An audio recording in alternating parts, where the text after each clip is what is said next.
I'm Joe Zekas from YoChicago. I'm sitting here at the Grimshaw house with Bill Grimshaw, who's lived here for about 35 years? About 36 years. 36 years. Yeah. What's it like to live here, Bill? It's changed a lot over the years, as you can imagine.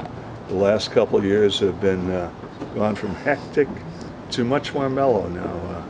When he's in town, it's a circus. The street is filled with security guys on red alert. Feel like you're at a border crossing or something exciting like that. Now that he's out of town, it's pretty much Mayberry.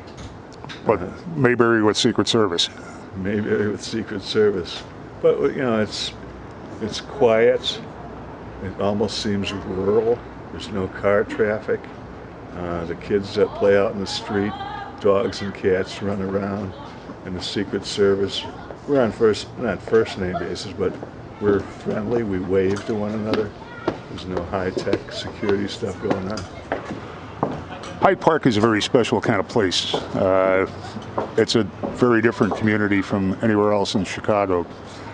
How do you perceive it? Yeah, that's actually, I grew up on the north side in Lakeview. And Lakeview is a Swedish-German working class community, and came out here to go to school, and I've never left. When I got out here, I was just stunned. I'd never met people like this in my life. Guys with beards talking to themselves, walking down the street, wandering around, going to the local tavern and having discussions about Kierkegaard instead of the Cubs. It was really a fly ball is the only kind of soaring they know in Lakeview, I think. Yeah. Bad pun. Sorry about that. But then the university is a pretty good neighbor, unless you're poor. But the court theater, a lot of discussions going on that are of interest. Great film society. It's the only place where you get to see these old French New Wave films, things like that. So it's the politics. I mean, that's really the politics. A lot of people are politically active in Hyde Park. Yeah. Yeah, if you're not, you're odd. It's like, unlike every other community in the city, the participants are the normal ones, and the non-participants have to justify themselves.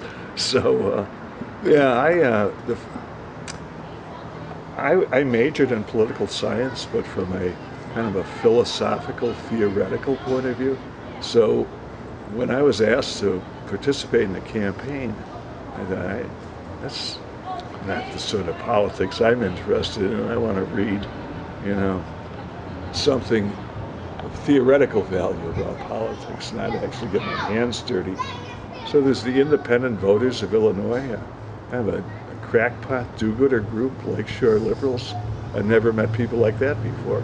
They're as strange as the rest of the neighborhood. So they talked me into working a precinct as a poll watcher, and I agreed. And I read the booklets, followed the rules, found out that they were violating most of them in my polling place.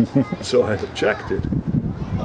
They called ward headquarters, and Cecil Partee himself, one of the reigning ward bosses on the south side of Chicago, came in with two goons, and they just pointed.